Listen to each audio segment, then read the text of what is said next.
সহযোগত অনুষ্ঠিত হোৱা এই ৱৰ্কশ্বপত আজি উপস্থিত সকলোকে মই ধন্যবাদ জ্ঞাপন কৰিছোঁ। আৰু প্ৰথমতে মই ক্ষমা প্ৰাৰ্থী, যদিও আমাক এই অনুষ্ঠানৰ তত্ত্বাৱধায়ক হিচাপে নিযুক্তি দিয়া হৈছিলে, খুব কম সময় মই দিব পাৰিলোঁ। আৰু যিসকল ইয়াত জড়িত আছিলে ওতঃপ্ৰোতভাৱে তেওঁলোকে মোক জনাই আছিলে অভাৰ ফোন, কিন্তু মই আহিব পৰা নাছিলোঁ আপোনালোকৰ মাজলৈ। আজি অকণমান সময় উলিয়াই আহিছোঁ, গতিকে মই ভাবিছোঁ যে খুব ভালকৈ যি উদ্দেশ্যে চৰকাৰে অনুষ্ঠানটো কৰিছিলে আপোনালোকে নিশ্চয় ফলপ্ৰসূ কৰিছে এই অনুষ্ঠানটো। আৰু আপোনালোকে সদায় সকলোৱে যে শিক্ষাৰ উদ্দেশ্য অকল পুথিগত শিক্ষাই নহয়, এটা কথা সকলোৱে কয় যে education is not for learning properly, education is for behaving different. দেশ আৰু অন্যান্য বিষয়ত অভিক হীৰেণ ভট্টাচাৰ্য। দেশ আৰু অন্যান্য বিষয়ত দেশ বুলিবলৈ আতিশী নালাগে, মোৰ তুলুলি তেজত তপ বগাই উঠে এহেজাৰ এটাৰো নোৱা। মোৰ শব্দৰ শোভাযাত্ৰা হওক, কোৰ কুটিল ৰাতিৰ বহুৰে হওক, তীৰ পিৰাই থাকক বিক্ষোভৰ চুকাত নোৱাৰো। তলমল শব্দ ৰুচিত তেজৰ প্ৰবাহে প্ৰবাহে মোৰ নবীজত ফুটি উঠে কাতৰতা,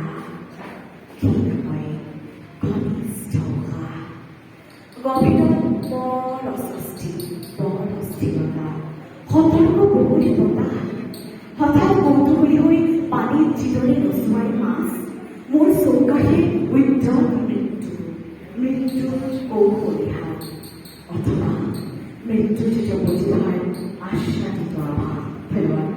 বিদ্যালয় মহাবিদ্যালয় ছাৰ বাইদেউসকল আৰু মোৰ মৰমৰ ছাত্ৰ ছাত্ৰীসকল,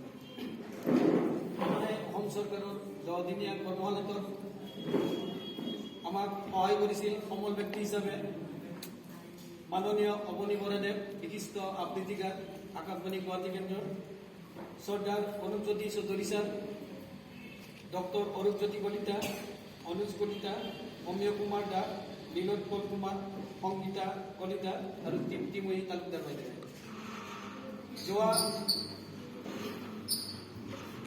নমস্কাৰ।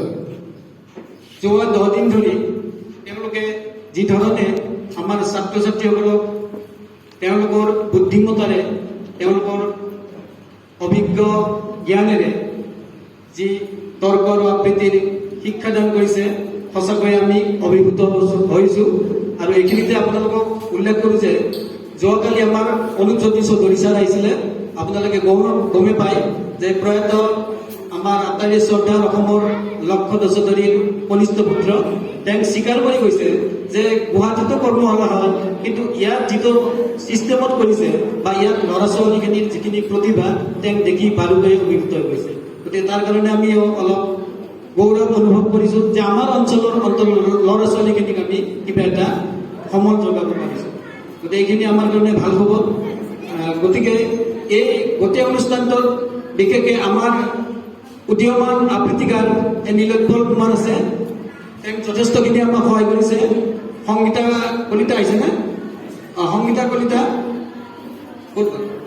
কলিতা বাইদেউ যথেষ্ট আমাক সহায় কৰিছে। নীলোৎপলে এই 10 দিন ধৰি নেৰানেপেৰা কষ্টৰে তেওঁক ল'ৰা ছোৱালীখিনিক শিকাই আছে। আৰু মই আগতে ক'লোঁ, আমাৰ অনুজ কলিতা ছাৰেও তেওঁৰ কৰ্মব্যস্ততাৰ মাজেদিও যিমান পাৰে আমাক সহায় কৰি আছে, ইয়াত আহি ল'ৰা ছোৱালীক পাঠদান কৰি আছে। গতিকে এনেকৈ আমি অসম চৰকাৰৰ এই কাৰ্যসূচীখিনি কাৰ্যমানে ৰূপায়িত কৰিবলৈ আমি সক্ষম হৈছোঁ বা চেষ্টা কৰিছোঁ। নমস্কাৰ। মোৰ হীৰেণ ভট্টাচাৰ্য, মোৰ প্ৰাণৰো প্ৰাণৰ, মোৰ গানৰো গানৰ, মোৰ দেশ, মোৰ প্ৰতিটো কামে, মোৰ প্ৰতিটো চিন্তাই এই দেশৰ বুকুত ৰচে শইচ সোণোৱালী ভৱিষ্যতৰ সপোন। কবি মইনা গোস্বামী। আমি ক'ত আছো আই, আমাৰ চোলা বুলিবলৈ নিজাকৈ এটা চোলা নাই। সিহঁতে পিন্ধে নতুন চোলা, আমাৰ দেখোন নাই। সিহঁতে যিবোৰ খায় আমি থাকো চাই। বিপদে নাযায় ৰূপান্তৰৰ মই যুগান্তৰৰ মই ভাৰতৰ জগতৰ বিদ্ৰোহী বীৰ যাওঁ বিপ্লৱে বিপ্লৱে বিজুলী বজ্ৰ হানি সুগঠিত কৰি যাওঁ অগ্নিটোৰ চাপ কালান্তৰৰ যি ৰূপান্তৰৰ যি যুগমীয়া সত্য মহাজীবনেৰ বংশী চলিছে সৌদিক উজ্জ্বলায় সৌদিক উজ্জ্বলায় ভক্তি উজ্জ্বলায়। ধন্যবাদ।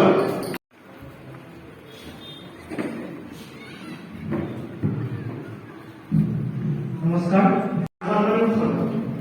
আজিৰ সদনত উত্থাপিত বিষয় স্কুলীয়া ছাত্ৰ ছাত্ৰীক মোবাইল ফোন ব্যৱহাৰ কৰিবলৈ দিয়া উচিত। মাননীয় অধ্যক্ষ মহোদয়, আজিৰ এই বিধেয়কখনক মই তীব্ৰ বিৰোধিতা কৰিছোঁ। মাননীয় অধ্যক্ষ মহোদয়, ইতিমধ্যে বিৰোধী পক্ষৰ এগৰাকী সতীৰ্থ ইতিমধ্যে কৈ গ'ল যে মোবাইল ফোনৰ জৰিয়তে তথ্য সংগ্ৰহ কৰিব পাৰোঁ, তথ্য সহজতে উপলব্ধ। মাননীয় অধ্যক্ষ মহোদয়, এই ক্ষেত্ৰত মই ক'ব বিচাৰিছোঁ যে তেখেতে বিষয়টো ভালদৰে অনুধাৱন কৰা উচিত যে বিষয়টো হৈছে স্কুলীয়া ছাত্ৰ ছাত্ৰীৰ বাবে মোবাইল ফোন ব্যৱহাৰ। মাননীয় অধ্যক্ষ নহয়, আমি ভাবিব লাগে যে স্কুলীয়া ছাত্ৰ ছাত্ৰীসকলে মোবাইল ব্যৱহাৰ কৰাটো উচিত হয়নে? সপক্ষৰ লোকসকলেও সেই কথা এবাৰ ভাবিব লাগিছে। আৰু মোৰ আগতে অহা চৰকাৰী দলৰ বন্ধুজনে কৈ গ'ল যে মানে গ্ৰন্থবিলাক কিনিবলৈ আমাৰ পইচা লাগে, এণ্ড্ৰইড ফোনটো কিনিবলৈ আমাৰ পইচা নালাগে। এণ্ড্ৰইড ফোনটো আমি এনেই পাওঁ নেকি? মোবাইলটো ব্যৱহাৰ কৰোঁতে আজিকালি ছাত্ৰ ছাত্ৰীয়ে বাহিৰত খেলিবলৈ নাযায়। সেইটোৰ ক্ষেত্ৰত অভিভাৱকে চকু দিয়াটো উচিত হয়। কাৰণ এটা ছাত্ৰ ছাত্ৰীয়ে মোবাইল ব্যৱহাৰ কৰোঁতে অভিভাৱকৰ এটি বহুত গুৰুত্বপূৰ্ণ মানে ৰোল এটা থাকে। সিহঁতে নজৰ দিব লাগিব যে ছাত্ৰ ছাত্ৰীগৰাকী তেওঁ ল'ৰা ছোৱালীয়ে কেনেকৈ মোবাইলটো ব্যৱহাৰ কৰিছে। এটা নিৰ্দিষ্ট টাইম, এটা সময়। অলপ আগতে মোৰ সতীৰ্থজনে কৈ গ'ল যে মোবাইলটো কিনিবলৈ মানে টকাৰ মানে এবাৰে মানে খৰচ হয়, কিন্তু মোবাইলটো মাহে মাহে ৰিচাৰ্জ কৰিব লাগে, সেইটো কোনে দিব? সেইটোতো কোনো দিব নোৱাৰে। আৰু আমি গ্ৰন্থ যে ক'লে কোনোবা দুই এখন গ্ৰন্থ কিনিব লাগে, আমাৰ জৰুৰী গ্ৰন্থ, কিন্তু তেওঁলোকে পাহৰিছে যে আমাৰ অঞ্চল বা গাঁৱে ভূঞে পুথিভঁৰাল আছে।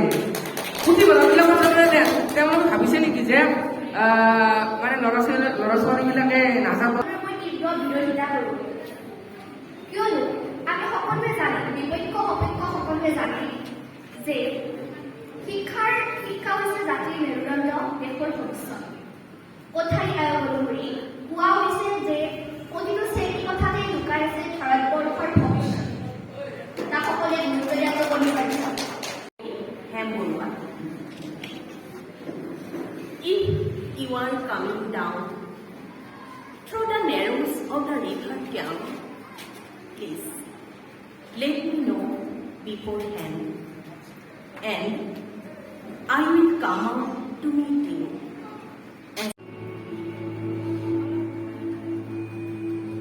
উভতি যাওঁ সদায় ঘৰৰ দেউলে ভাগৰি যাওঁতে।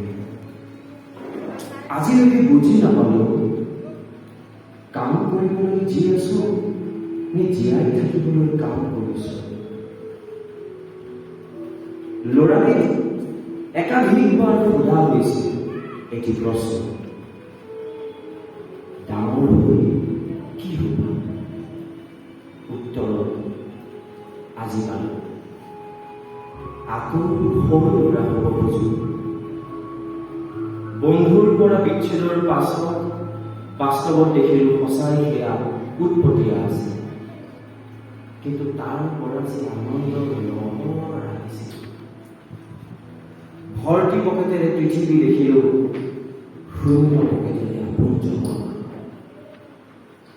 যেতিয়া উপাৰ্জন কৰাৰ দিন আহিল তেতিয়া বুজি পালো চখটোৰ মা দেউতাৰ পইচাৰে বেছি। নিজৰ পইচাৰে কেৱল নিজৰ প্ৰয়োজনবোৰহে পূৰণ হয়।